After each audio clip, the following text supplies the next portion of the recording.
ហាកញ្ញាដកไม้សុបិនមួយថ្ងៃស្រមៃមួយទៀតមិនយល់សោះឬមួយក៏ស្រីមានស្នៀតចិត្ត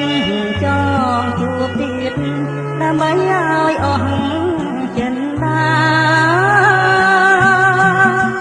មកណាត់ជួបស្រីជាថ្មីម្ដងទៀតតែងខ្លួនយ៉ាងស្អាតជួបស្រស់កញ្ញាក្រោមដើមស្វាយក្បែរមាត់ទន្លេសង្ឃឹមម្លេះទេនឹកថាបានយល់ជាថ្មីម្លប់ស្វាយមាត់បាំងត្រចិនត្រឆេព្រឹកមក8ស្រយាចាំ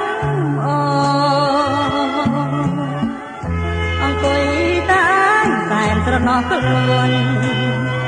ទើបដឹងថាអូនមានប្រាចិនណាខ្លាចណាស់ក្រែងប៉ះចិនស្រីចង់ស្រលឲ្យបងអំពលជាច្រើ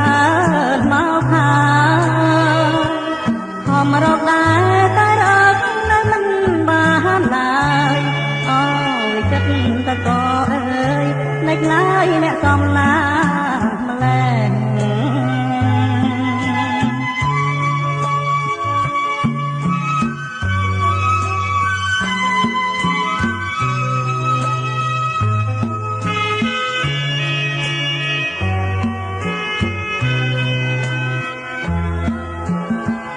លប់ស្វាយមាត់បាំងត្រចិនត្រ